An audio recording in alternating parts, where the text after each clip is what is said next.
이 협상 능력을 길러라. 이 책을 추천해 달라고 하면 나는 이런 것도 읽을 정도로 유식하다고 자랑하려는 듯한 책을 소개하는 사람들이 종종 있다. 나는 그런 흉내는 내지 않는다. 누군가가 나에게 책을 추천해 달라면 주저없이 권하는 책이 있다. 명사회자 레리 킹의 절친한 친구 허브 코엔의 협상의 기술이다. 이 책은 어느 나라에서든지 보통 사람들은 잘 모른다. 미국에서도 한때 베스트셀러 반열에 속했으나 뉴욕 같은 곳에서만 그랬다. 왜 그럴까? 책 중에는 남들에게 감추고 싶은 비밀스러운 책들이 있다. 읽고 나서 혼자서만 알고 있기를 바라는 심리가 생기는 책들 말이다. 이 책이 바로 그런 책이다. 당연히 별로 소문이 나지 않는다. 어느 주한 대사관의 상무관에게 이 책의 원서를 선물했더니 첫날은 그대로 읽었으나 그 다음 날에는 책에 표지를 씌웠다고 했다. 국내에서 이 책은 90년대 초에는 협상의 비결이라는 제목으로 90년대 중기에는 협상이라는 제목으로 90년대 말기에는 협상만으로도 세상을 얻을 수 있다는 제목으로 제각기 다른 출판사들에 의하여 출간되었으나 출판사가 계속 바뀔 정도로 잘 팔리지 않았다. 그러다가 내가 동아일보에서 이 책을 소개하고 난 뒤 어느 출판사에서 협상의 법칙이라는 제목으로 재출간을 하였는데 오해하지 말라. 나는 그 출판사와는 전혀 모르는 사이이며 그들은 내 글이 신문에 나오기 수개월 전에 판권 계약을 이미 했었다고 한다. 이 좀 더 전문적인 내용은 김병국 변호사의 비즈니스 협상론에서 찾아볼 수 있는데 이 책 역시 훌륭한 책이다. 이 협상을 잘하면 어떤 일이 생기는가? 2001년 1월 독일 지멘스 그룹의 하인리히 폰 피레 회장은 상하이와 인근 공항을 연결하는 자기부상 열차 사업 수주를 위한 협상에서 이 주룽지 중국 총리에게 빈 양복 주머니를 뒤집어 내보인 뒤 일어나 두 팔을 벌리는 제스처를 취했다. 이는 지멘스로서는 더 이상 양보하기가 어렵다는 뜻이었다. 그는 약 2분간 주머니를 뒤집어 보인 채 서 있었고 주 총리는 물끄러미 그를 쳐다보다가 갑자기 악수를 청했다. 1조 원이 넘는 계약이 하인리히 회장의 기가 막힌 협상력에 의하여 그렇게 체결된 것이다. 피레 회장은 당시 협상에 진전이 없어 묘안을 짜내야 했다면서 빈 주머니를 내보이기로 작심하고 미리 주머니를 비워두었다고 한다. 나는 비행기를 10시간 이상 타고 외국에 가서 어떤 결정을 내려야 하는 경우가 많았다. 남미나 아프리카인 경우에는 이 비행기만 24시간 이상 타게 되는데 1등석이라고 해도 흐리멍덩한 상태로 도착하게 된다. 이런 경우 나는 현지에 도착 후 적어도 10시간은 지난 뒤에야 사람들을 만났다. 이때 상대방이 내가 도착한 즉시 미팅을 하자고 고집할 경우에는 상당한 경계심을 갖는다. 흐리멍덩해진 정신 상태를 협상 테이블에 끌어들이려는 의도이기에 정신을 바짝 차려야지 잘못하면 엄청난 손실을 보기 때문이다. 나는 난 나름대로 직원들에게 협상에 대한 세 가지 접근 방법이 있다고 가르쳤었다. 하나는 오리엔탈 스타일인데 유교적 사고방식을 접근하는 것이다. 두 번째는 합리적으로 논리를 전개시켜 나가는 웨스턴 스타일이다. 마지막 하나는 막무가내식의 형태인데 굳이 이름을 붙인다면 갱스터 스타일이다. 베째라 역시 이 범주에 속한다. 오리엔탈 스타일의 대표적인 접근 방식은 주로 연장자들이 사용하는 방식인데 네 나이가 몇 살이냐? 너는 윗사람도 없느냐? 말투가 그게 뭐냐? 학교도 안 다녔냐? 부모도 안 계시냐? 젊은 사람이 그게 뭐냐? 이 가정교육을 어떻게 받았느냐 등등의 말이 그 범주에 속한다. 이렇게 말하는 상대가 다시는 만나지 않을 상대라면 갱스터 스타일로 대응하는 것이 가장 효과적인데 예를 들면 다음과 같다. 에이 18 내가 나이 족같이 말을 처먹어 오는데 뭐 18놈 너 뭐 보태준 거 있냐? 그래 나 18놈의 족같은 호르새끼로 자랐다. 그래서 18.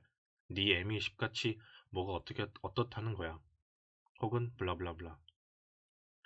이런 대응 방법은 오리엔탈식 논리의 근저가 되는 유교적 사고를 깡그리 무시하는 것이기에 상대방은 대화가 안 된다는 것을 즉각 깨닫게 된다. 이런 대응법은 주로 다시는 안 볼 사람을 상대로 할 때 유용하게 사용되지만 나는 정부 인허가를 받는 과정에서 서류를 어떻게 해오라는 설명은 없이 그저 서류가 잘못되었다고 트집 잡으며 몇 번씩 헛걸음치게 하는 공무원들에게 효과적으로 써먹은 적도 몇 번 있다. 이런 갱스터 스타일은 아주 예전에 내가 버스를 타고 다녔던 시절에 배운 것이다. 이 만원 버스 안에서 문 앞으로 사람들을 해치고 나가려면 여간 힘들지 않았다. 실례합니다. 잠시 좀 비켜주세요. 라고 정중히 말하면 이 사람들은 전혀 반응을 보이지 않았다. 하지만 에이 시발 맨날 족같네. 좀 나갑시다. 라고 말하면 금방 공간이 생겼다. 이 똥은 무서워서 피하는 것이 아니라 더러워서 피한다는 사람들의 믿음을 이용하는 것이 유리할 때도 있다는 말이다. 그런데 하나 좀 물어보자. 당신은 길거리에서 만나는 이 똥 같은 인간들이 진짜 더러워서 피하는가? 사실은 무서워서 피하는 게 아니고, 이 오리엔탈 스타일에 똑같은 스타일로 대응하는 방법도 있다. 이런 방법은 주로 얼굴을 자주 대면해야 할 상대에게 사용하게 된다. 이를테면 이렇게 말한다. 제가 나이가 어려서 철이 없습니다. 그러니 어르신께서 지도 편달하여 주십시오. 제가 머리가 부족하여 말씀하신 뜻을 잘 이해하지 못하였을 뿐이지 옷 어른을 공경하는 법도 배우지 못한 막 자란 사람은 절대 아닙니다. 어쩌고 저쩌고. 일단은 상대방의 논리에 동조한 뒤 기회를 노리라는 말이다. 이 오리엔탈 스타일에 웨스턴 스타일로 접근하면 어떨까? 예를 들어 비즈니스 협상 중에 상대방이 인간적인 면을 강조하는 오리엔탈 스타일인 경우가 있다. 회사에서의 제 입장이 현재 이러저러합니다. 인간적으로 저를 좀 제발 도와주십시오. 이 은혜는 절대 잊지 않겠습니다. 이런 상대를 만나게 되면 나는 직원들에게 웨스턴 스타일로 대응하라고 했다. 단 조건이 있다. 우리 측이 문서나 계약 내용으로 보아 유리한 경우에만 그렇다. 저도 물론 당신의 입장을 충분히 이해합니다. 그러나 문제의 핵심은 그것이 아니라 이것입니다. 이 문제 자체에 초점을 두고 생각해 보세요. 잘못된 것은 분명히 하고 바로 잡아야 하지 않겠습니까? 이 오리엔탈 스타일에 대처하는 또 다른 방법은 상대방과 마찬가지로 오리엔탈 스타일을 취하되 좀 더 높은 유교적 가치에 호소하는 것이다. 아니, 저라고 뭐 별 수 있겠습니까? 우리는 다 같이 봉급쟁이 아닙니까? 호라비 사정 과부가 한다고 저도 도와드리고 싶습니다. 하지만 제가 지난달 잘못을 범해 심할서를 썼습니다. 저도 부양해야 할 가족이 있습니다. 제 아내는 지금 임신 8개월이고 저희 부모님은 연로하신데 제가 부양해야 합니다. 제가 심할서를 한 번 더 쓰게 되면 그땐 회사를 그만두어야 합니다. 저희 사장 새끼 악질이라는 거 다 아시지 않습니까? 제발 저를 좀 도와주십시오. 저보다 못한 상황에서 사시는 분은 아니지 않습니까? 어쩌고 저쩌고. 즉 상대방이 회사 내에서의 어려움을 인간적으로 호소한다면 가정 내에서의 어려움을 호소하고 더 나아가 부모, 부양 문제까지 언급을 하라는 말이다. 왜냐하면 효도는 전통 가치 중 최고로 인식되는 것이기에 아무도 그것보다 더 높은 가치를 끌어오지 못하기 때문이다. 이러한 방법은 우리 측에도 잘못이 있을 때 사용된다.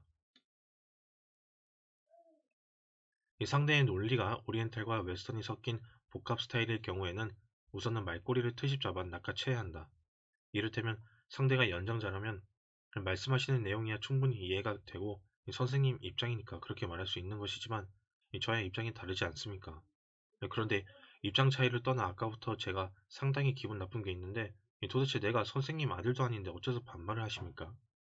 말이라는 것이 아다르고 어다른 법 아닌가요? 어차피 당신은 속으로는 논리 싸움에 대응하지 못하고 있음을 알 터이니 엉뚱하게도 상대의 말투로 시비를 잡는 것이다. 왜냐하면 예의를 갖추어 서로 존대를 해야 한다는 것도 오리엔탈 스타일에 사용되는 논리 중 하나이기 때문이다. 이렇게 되면 문제의 본질에서 벗어나 엉뚱한 것으로 초점이 옮겨지는 효과를 갖게 된다. 웨스턴 스타일에 반드시 웨스턴 스타일로 대응해야 하는 경우는 계약서를 작성할 때이다. 그러나 이 경우에서 당신이 상대방으로부터 돈을 받는 입장이라면 뭔가 하나라도 잘못될 경우 돈을 받지 못하게 되는 수도 있고 상대가 말도 안 되는 트집을 잡으면서 대금 지불을 거절할 수도 있으므로 오리엔탈 스타일을 적절히 섞어 나가는 것이 즉 둘이 뭉실한 것이 유리하다. 이를테면 이런 문구가 들어가게 되면 저는 우리 회사 악바리 사장에게 맞아 죽어요. 그러니 제가 이미 알고 있는 내용인데 굳이 문서로 적어 넣을 필요가 있겠습니까? 하지만 당신이 상대방에게 돈을 주는 입장이라면 상대방이 해야 할 모든 것을 정확하게 표기하라.